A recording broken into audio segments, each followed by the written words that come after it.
ದಕ್ಷಿಣ ಕನ್ನಡ ಜಿಲ್ಲೆಯಾದ್ಯಂತ ಮಳೆಯ ಅಬ್ಬರ ಮುಂದುವರೆದಿದೆ. ಭಾರೀ ಮಳೆ ಹಿನ್ನೆಲೆಯಲ್ಲಿ 2 ದಿನ ರೆಡ್ ಅಲರ್ಟ್ ಘೋಷಣೆ ಮಾಡಲಾಗಿದೆ. ದಕ್ಷಿಣ ಕನ್ನಡ ಜಿಲ್ಲೆಯಲ್ಲಿ ಮಳೆಯ ಅಬ್ಬರ ಕಂಟಿನ್ಯೂ ಆಗ್ತಾ ಇದೆ. 2 ದಿನ ರೆಡ್ ಅಲರ್ಟ್ ಘೋಷಣೆಯನ್ನ ಮಾಡಿದ್ದಾರೆ. ಭಾರೀ ಮಳೆ ಆಗ್ತಾ ಇದೆ. ಹಾಗಾಗಿ ಮಳೆಯಿಂದ ತುಂಬಿ ಹರಿತಾ ಇರುವಂತಹ ನೇತ್ರಾವತಿ ನೀರಿನ ಮಟ್ಟ ಕೂಡ ಹೆಚ್ಚಾಗಿದೆ. ಪ್ರವಾಹದ ಭೀತಿಯಲ್ಲಿ ಈಗ ಆ ತೀರದ ಜನರು ಇದ್ದಾರೆ. ನೇತ್ರಾವತಿ ನದಿಯ ನೀರಿನಲ್ಲಿ ಹಲವು ನೀರಿನ ಹೆಚ್ಚಿನ ಪ್ರಮಾಣ ಹರಿವು ಜಾಸ್ತಿಯಾಗಿದೆ. ಹಾಗಾಗಿ ನದಿ ತೀರದ ಜನರಿಗೆ ದಕ್ಷಿಣ ಕನ್ನಡ ಜಿಲ್ಲಾಡಳಿತ ಎಚ್ಚರಿಕೆಯನ್ನು ಕೂಡ ಕೊಟ್ಟಿದೆ.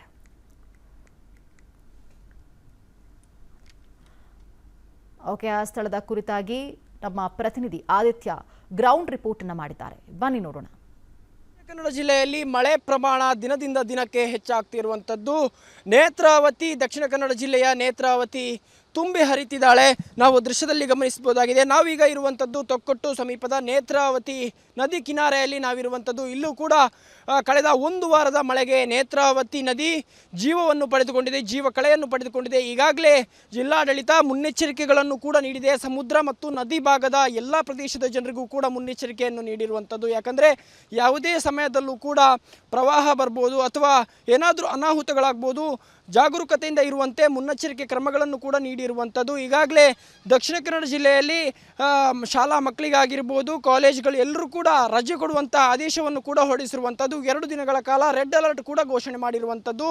ಅದರ ಜೊತೆಗೆ ಸಮುದ್ರಕ್ಕೆ ಮತ್ತು ಆಳ ಸಮುದ್ರಕ್ಕೆ ಮೀನುಗಾರರು ಇಳಿಯದಂತೆ ಆದೇಶವನ್ನು ಕೂಡ ಹೊರಡಿಸಿರುವಂಥದ್ದು. ಹಾಗೂ ನದಿ ಬದಿಯಲ್ಲಿ ಅಥವಾ ನದಿ ದಂಡೆಯಲ್ಲಿ ಮೀನುಗಾರಿಕೆ ಮಾಡುವುದನ್ನು ಕೂಡ ನಿಷೇಧವನ್ನು ಹೇರಲಾಗಿರುವಂಥದ್ದು. ಆದರೂ ಕೂಡ ಕೆಲವೊಂದು ಜನರು ಅಂದರೆ ಈ ನದಿ ಭಾಗದ ಜನರು ದೋಣಿ ಮೂಲಕ ಮೀನುಗಾರಿಕೆಯನ್ನು ಮಾಡುವಂತಹ ಪ್ರಕ್ರಿಯೆಯಲ್ಲೂ ಕೂಡ ಪಾಲ್ಗೊಂಡಿರುವಂಥದ್ದು. ಈಗಾಗಲೇ ಇವರಿಗೆ ಜಿಲ್ಲಾಡಳಿತ ಮತ್ತು ಸ್ಥಳೀಯಾಡಳಿತ ಸೂಚನೆಯನ್ನು ಕೂಡ ನೀಡಿರುವಂಥದ್ದು. ಯಾಕಂದರೆ ನದಿಯಲ್ಲಿ ನೀರಿನ ಮಟ್ಟ ಕೂಡ ದಿನದಿಂದ ದಿನಕ್ಕೆ ಹೆಚ್ಚಾಗಿರುವಂಥದ್ದು.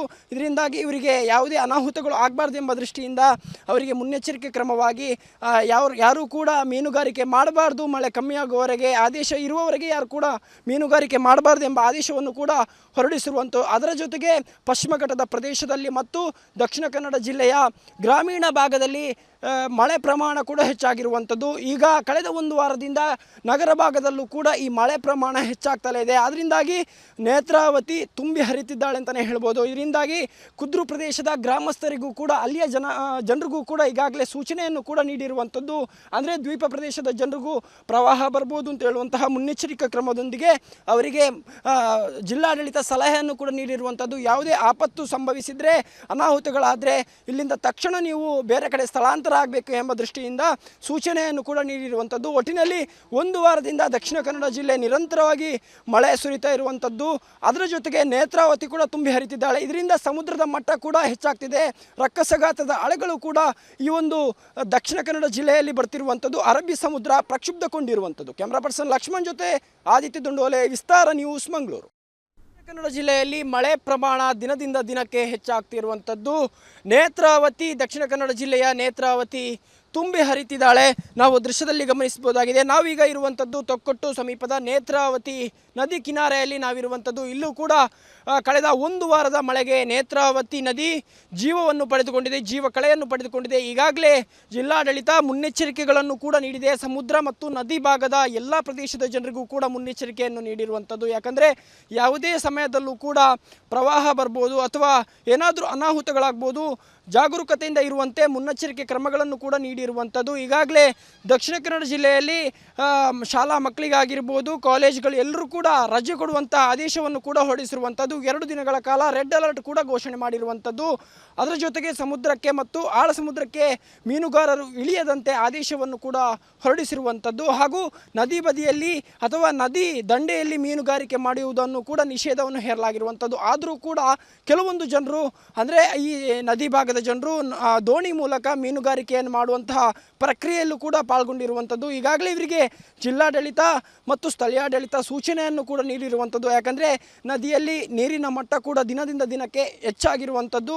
ಇದರಿಂದಾಗಿ ಇವರಿಗೆ ಯಾವುದೇ ಅನಾಹುತಗಳು ಆಗಬಾರ್ದು ಎಂಬ ದೃಷ್ಟಿಯಿಂದ ಅವರಿಗೆ ಮುನ್ನೆಚ್ಚರಿಕೆ ಕ್ರಮವಾಗಿ ಯಾರೂ ಕೂಡ ಮೀನುಗಾರಿಕೆ ಮಾಡಬಾರ್ದು, ಮಳೆ ಕಮ್ಮಿಯಾಗುವವರೆಗೆ ಆದೇಶ ಇರುವವರೆಗೆ ಯಾರು ಕೂಡ ಮೀನುಗಾರಿಕೆ ಮಾಡಬಾರ್ದು ಎಂಬ ಆದೇಶವನ್ನು ಕೂಡ ಹೊರಡಿಸಿರುವಂಥದ್ದು. ಅದರ ಜೊತೆಗೆ ಪಶ್ಚಿಮ ಘಟ್ಟದ ಪ್ರದೇಶದಲ್ಲಿ ಮತ್ತು ದಕ್ಷಿಣ ಕನ್ನಡ ಜಿಲ್ಲೆಯ ಗ್ರಾಮೀಣ ಭಾಗದಲ್ಲಿ ಮಳೆ ಪ್ರಮಾಣ ಕೂಡ ಹೆಚ್ಚಾಗಿರುವಂಥದ್ದು. ಈಗ ಕಳೆದ ಒಂದು ವಾರದಿಂದ ನಗರ ಭಾಗದಲ್ಲೂ ಕೂಡ ಈ ಮಳೆ ಪ್ರಮಾಣ ಹೆಚ್ಚಾಗ್ತಲೇ ಇದೆ. ಅದರಿಂದಾಗಿ ನೇತ್ರಾವತಿ ತುಂಬಿ ಹರಿತಿದ್ದಾಳೆ ಅಂತಲೇ ಹೇಳ್ಬೋದು. ಇದರಿಂದಾಗಿ ಕುದ್ರು ಪ್ರದೇಶದ ಗ್ರಾಮಸ್ಥರಿಗೂ ಕೂಡ ಅಲ್ಲಿಯ ಜನರಿಗೂ ಕೂಡ ಈಗಾಗಲೇ ಸೂಚನೆಯನ್ನು ಕೂಡ ನೀಡಿರುವಂಥದ್ದು. ಅಂದರೆ ದ್ವೀಪ ಪ್ರದೇಶದ ಜನರಿಗೂ ಪ್ರವಾಹ ಬರ್ಬೋದು ಅಂತ ಹೇಳುವಂತಹ ಮುನ್ನೆಚ್ಚರಿಕಾ ಕ್ರಮದೊಂದಿಗೆ ಅವರಿಗೆ ಜಿಲ್ಲಾಡಳಿತ ಸಲಹೆಯನ್ನು ಕೂಡ ನೀಡಿರುವಂಥದ್ದು. ಯಾವುದೇ ಆಪತ್ತು ಸಂಭವಿಸಿದರೆ, ಅನಾಹುತಗಳಾದರೆ ಇಲ್ಲಿಂದ ತಕ್ಷಣ ನೀವು ಬೇರೆ ಕಡೆ ಸ್ಥಳಾಂತರ ಆಗಬೇಕು ಎಂಬ ದೃಷ್ಟಿಯಿಂದ ಸೂಚನೆಯನ್ನು ಕೂಡ ನೀಡಿರುವಂಥದ್ದು. ಒಟ್ಟಿನಲ್ಲಿ ಒಂದು ವಾರದಿಂದ ದಕ್ಷಿಣ ಕನ್ನಡ ಜಿಲ್ಲೆ ನಿರಂತರವಾಗಿ ಮಳೆ ಸುರಿತಾ ಇರುವಂಥದ್ದು. ಅದರ ಜೊತೆಗೆ ನೇತ್ರಾವತಿ ಕೂಡ ತುಂಬಿ ಹರಿತಿದ್ದಾಳೆ. ಇದರಿಂದ ಸಮುದ್ರದ ಮಟ್ಟ ಕೂಡ ಹೆಚ್ಚಾಗ್ತಿದೆ. ರಕ್ಕಸಗಾತದ ಅಲೆಗಳು ಕೂಡ ಈ ಒಂದು ದಕ್ಷಿಣ ಕನ್ನಡ ಜಿಲ್ಲೆಯಲ್ಲಿ ಬರ್ತಿರುವಂಥದ್ದು. ಅರಬ್ಬಿ ಸಮುದ್ರ ಪ್ರಕ್ಷುಬ್ಧಗೊಂಡಿರುವಂಥದ್ದು. ಕ್ಯಾಮರಾ ಪರ್ಸನ್ ಲಕ್ಷ್ಮಣ್ ಜೊತೆ ಆದಿತ್ಯ ದುಂಡೋಲೆ, ವಿಸ್ತಾರ ನ್ಯೂಸ್, ಮಂಗಳೂರು. ಅನುಕ್ಷಣದ ಸುದ್ದಿಗಳಿಗಾಗಿ ವಿಸ್ತಾರ ನ್ಯೂಸ್ ಯೂಟ್ಯೂಬ್ ಚಾನೆಲ್ ಸಬ್ಸ್ಕ್ರೈಬ್ ಮಾಡಿ. ಹೊಸ ಸುದ್ದಿಗಳ ನೋಟಿಫಿಕೇಶನ್ಗಾಗಿ ಬೆಲ್ ಐಕಾನ್ ಕ್ಲಿಕ್ ಮಾಡಿ. ಲೇಟೆಸ್ಟ್ ಅಪ್ಡೇಟ್ಸ್ಗಾಗಿ www.vistaranews.com ವೆಬ್ಸೈಟ್ಗೆ ವಿಸಿಟ್ ಮಾಡಿ. ಅಂಗೈಯಲ್ಲೇ ಜಗತ್ತಿನ ಸುದ್ದಿ ತಿಳಿಯಲು ವಿಸ್ತಾರ ನ್ಯೂಸ್ ಕನ್ನಡ ಆಪ್ ಡೌನ್ಲೋಡ್ ಮಾಡಿ.